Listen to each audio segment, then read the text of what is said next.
Welcome back to an episode of Brainwashed. Today we have a special guest. Her name is Wengora Thompson. And I guess I should add doctor to that, but I'm just getting comfortable. That's funny because I was going to let the people know we got a doctor in the house. Yes. Oh, congratulations, doctor. Thank you. Thank you. You're welcome.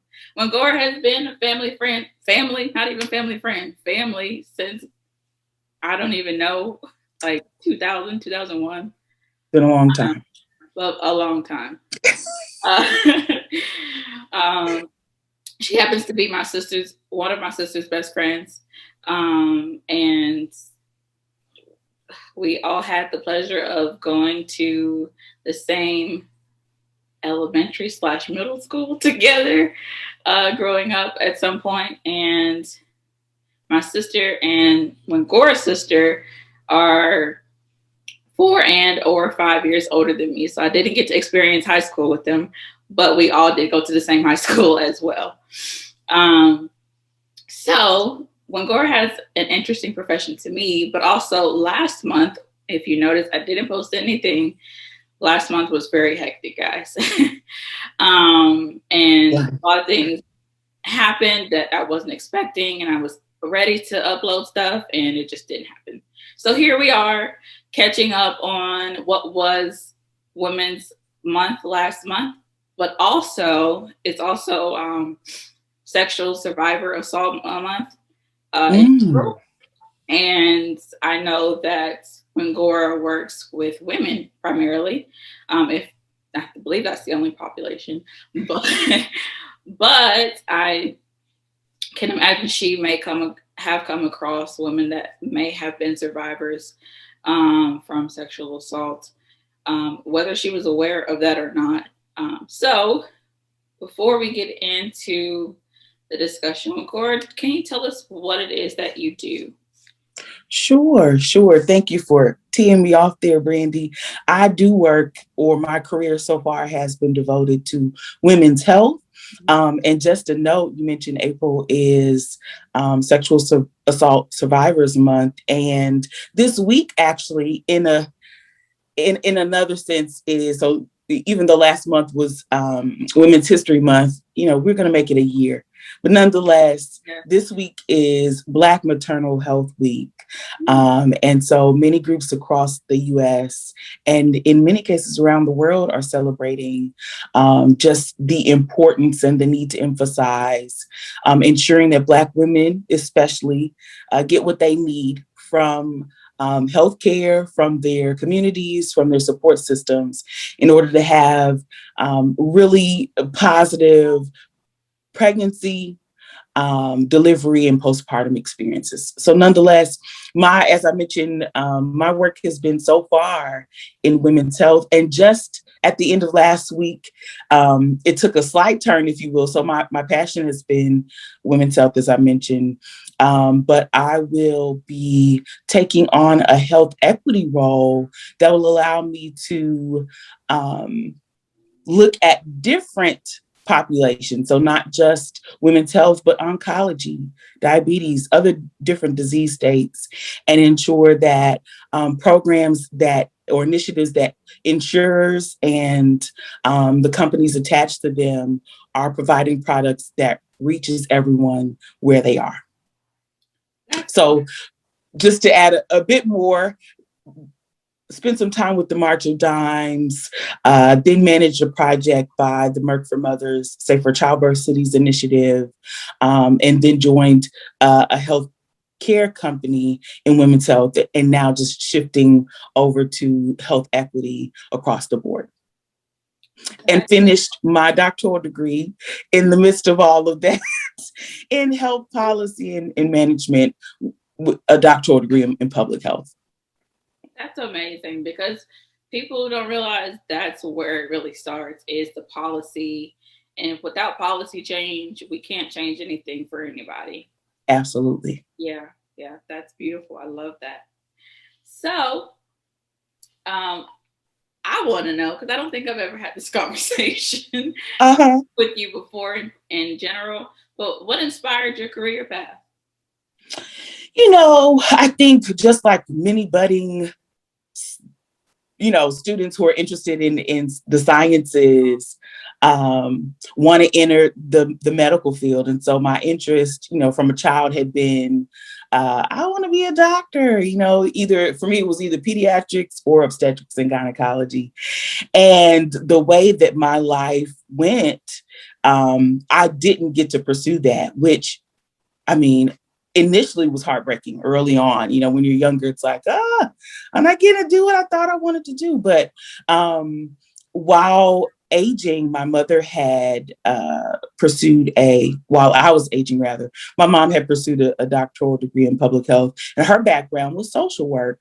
And so growing up, I'd always seen her, and getting a chance to do home visits with her when, states were, and their departments of health were really focusing in on families who have children and youth with special healthcare needs. So families who have kids with sickle cell or cystic fibrosis. And, that was my first exposure. And as I was exploring what I would do professionally, my mom was like, well, why don't you try public health? And that's what brought me into public health. And during graduate school, and working at the Department of Health, I was exposed to the infant mortality issue at the time. So, babies dying before they turn a year old for many reasons. And I thought, well, my community isn't really discussing this. I don't think people really know. And so from there, asking those questions, doing research, pulling together, professionals and just learning more about the issue. That's what led me to just continue to pursue what I consider my passion, but also my career path. That is awesome.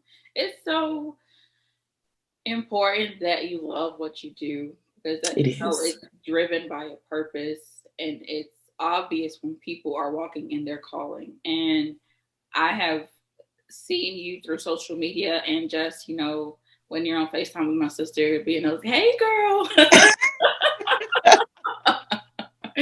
Or Yes. the year, I think, was it right before COVID that we went to your sister's? Yes. Yeah. Yes. Yeah. Yep. And even just catching up in person and stuff. And so it's just amazing to see what people that you have grown up with do. Absolutely. It's just, I'm so proud of everybody, but especially Right. Wengora and her sister Nikita, who's a dentist. Yes. Thank you. Thank you. Thank you. Thank you so much. You're welcome. You're welcome. So the next question is, what aspect of women's health do you and your organization focus on? So technically you already answered that question. Yes, in a way. I could elaborate just a bit more if that would help. Yeah. Absolutely. So, insurance companies, health insurance companies, create products, if you will. So experiences, benefits for their members being you and me, members being people who work for, the Amazons, the Googles, the Mars candy companies of the world. And, we need insurance. Yeah. And we need insurance at different stages of our lives. So in particular for women's health, women face issues like, or I'll say face issues like infertility, but developing programs or benefits around infertility. How do we support people on that journey? How do we support women when they're experiencing menopause, right? At the other end of the spectrum? Or how do we support women while they're going through pregnancy, delivery, and the postpartum period? And what about the preconception period as well, right? Before you're even thinking about having kids or entering parenthood. And so we are working, at least in my current role, how it looks is we're structuring what benefits look like and how we can make the best experience for families so that they feel the most supported. That's beautiful because I just started working with rural communities in terms of Mm. counseling. And I heard of it, during graduate school and other people that have, colleagues and peers that have been working with this population longer than I have.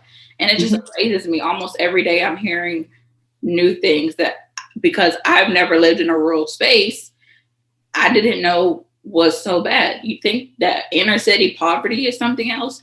Rural city poverty and what they're limited to is mind blowing. And then you Absolutely. single parent homes, usually women. And I have this one person that I communicate with who's battling insurance right now because she makes too much money, but she works like 2 or 3 days a week. How is that? It's just like, Absolutely. that's crazy. It is. And it's the way, unfortunately, that um, our health policy as a nation hasn't progressed as time has progressed, if you will. And so the needs of populations have changed, and we haven't structured health policy in a way to support people as things have changed. And so I think that that's just on a side note, I think that's why many people are pushing now, right? Just in advocacy, your everyday person is asking, our nation's government to really take a look at how we're meeting the needs of families, whether they live in cities, rural, especially, and then those individuals who might make too much to get public assistance, or who might, who have to unfortunately continue making too little in order to not, and then jobs not providing the support they need. It's so much. It is. It is a lot. Yeah. Okay. So, with all the work that you've done and your studies and your, Mm-hmm. completing your doctoral degree, um, within your research and maybe even just some experiences you have, what do you wish for all women, but especially women of minority communities? What do you wish for them to know about their health and what they can do to help themselves? That's a great question, Brandy.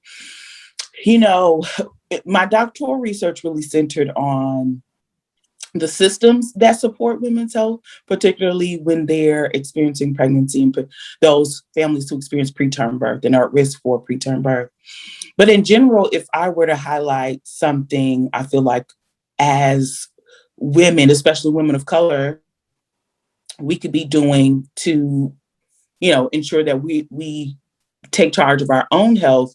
And I think in a way, I had this discussion with doulas I was working with previously about this. You are the authority on your health. Yeah. You know what you're experiencing, you know what doesn't feel right.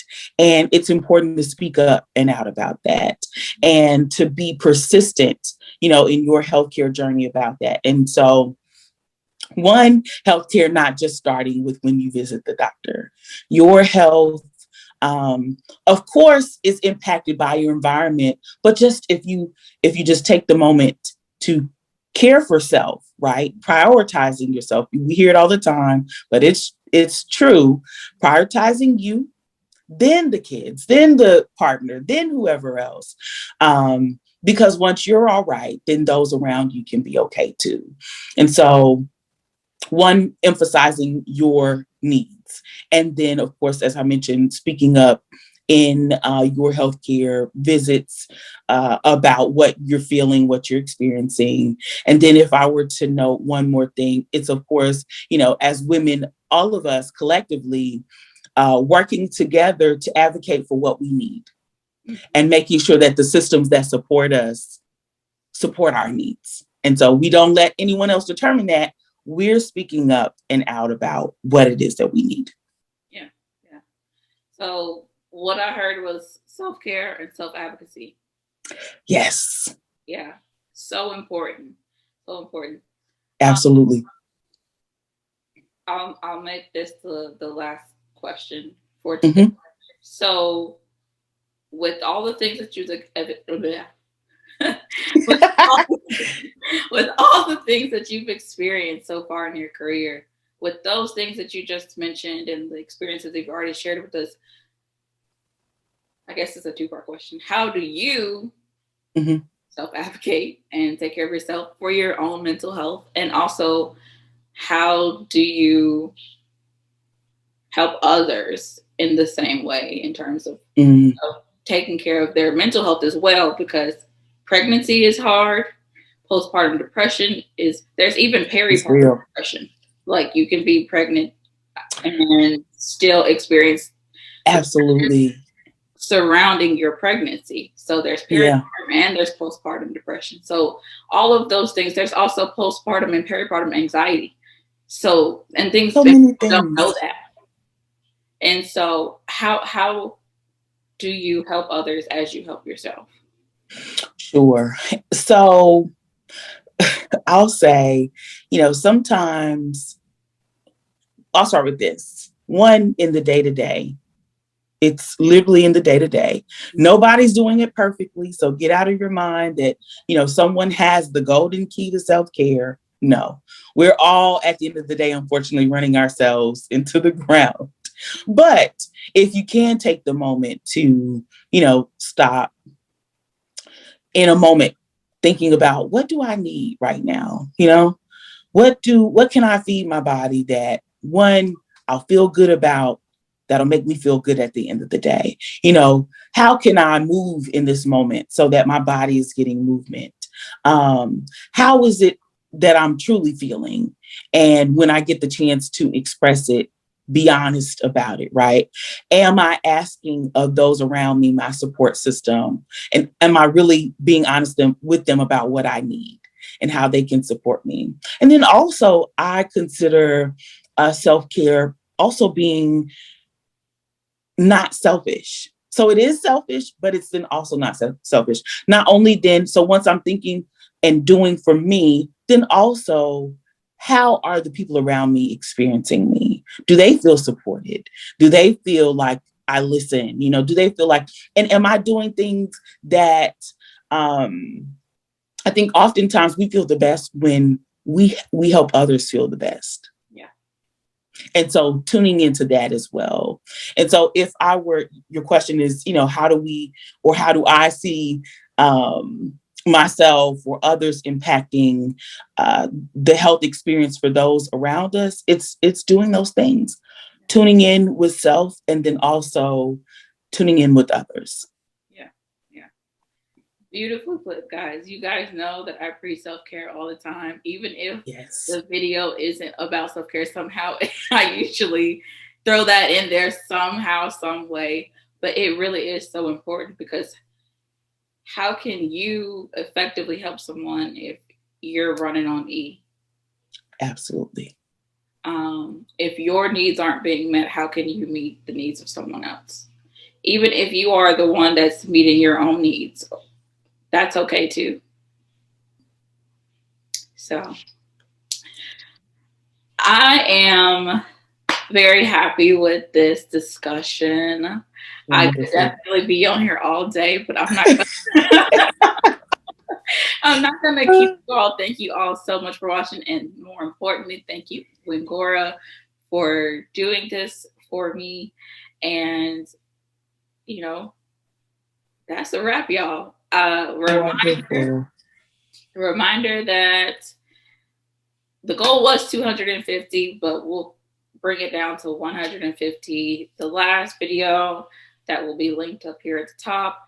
I talked about a giveaway at the end of April if we could meet 250 subscribers, but you also have to be following me on Instagram and subscribe to YouTube. So if we can get to 150, that'll be good. So tell your friends, subscribe on your junk emails. That'll give you a greater chance at winning our Amazon gift card. But again, Wengora, thank you so much for being here. Absolutely. My pleasure. And see you later, Brainiacs.